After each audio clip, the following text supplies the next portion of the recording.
तुलसीदास कृत रामायण में एक बड़ा ही अच्छा सा प्रसंग है। और ये प्रसंग तो अच्छा नहीं है, लेकिन इसकी अच्छाई आपको इसे अच्छा कहने पे मजबूर कर देगी। जब रावण ने भगवान श्री राम की पत्नी हमारी सीता माता का हरण किया और लंका लेकर के गया, तो उन्हें अपने महल में नहीं रखा, अशोक वाटिका में रखा।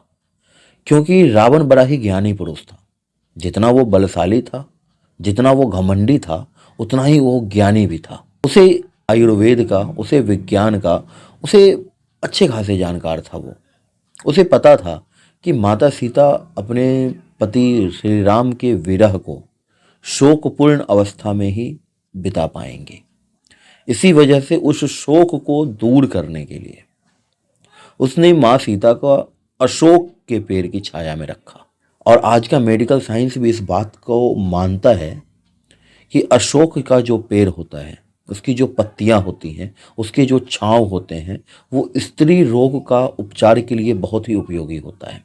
100 प्रकार की स्त्री रोग को आप आसानी से अशोक वृक्ष की छाया में स्त्री को रख कर दूर कर सकते हैं। और स्त्री रोग के लिए जो उपचार के लिए जो दवाई आती है ना, उसमें भी अशोक वृक्ष का, अशोक के पत्तों का इस्तेमाल पाया जाता है। और हमारे आयुर्वेद में भी अशोक के पेड़ का बड़ा ही उपयोगिता बताई गई है, खास करके स्त्री रोग के प्रकरण में। तो कहने का तात्पर्य ये था कि रावण था तो रावण, बलशाली, घमंडी, ज्ञानी, लेकिन वो आयुर्वेद की जानकार होने की वजह से उसे पता था कि कहाँ रखना है, क्या करना है।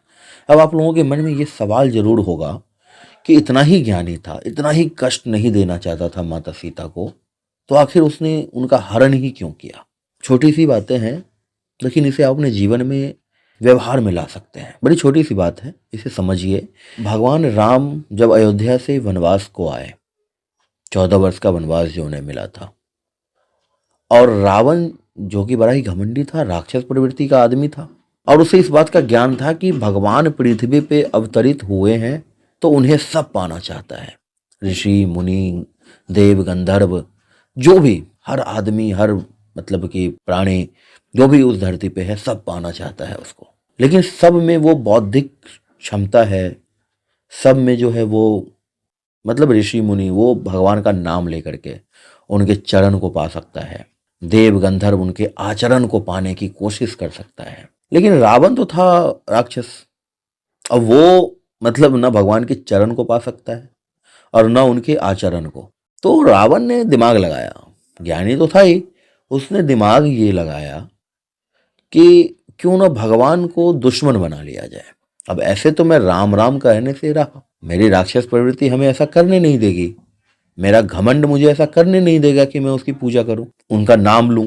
तो उसने दिमाग ये लगाया कि भगवान को शत्रु बना लेते हैं। और वो कहते हैं ना कि फूल से अच्छे तो कांटे होते हैं जो दामन को थाम लेते हैं, और दोस्त से अच्छे दुश्मन होते हैं जो जल कर भी नाम लेते हैं। तो ठीक उसी प्रकार रावण ने क्या करा कि भगवान को ही दुश्मन बना लिया। और फिर दुश्मन, जैसा कि मैंने बताया, जलकर भी नाम लेते हैं, तो राम राम राम नाम लेता और फिर उसे मोक्ष की प्राप्ति होती है। भगवान श्री राम के द्वारा उनका वध कर दिया जाता है। तो ये थी रामायण की छोटा सा प्रसंग।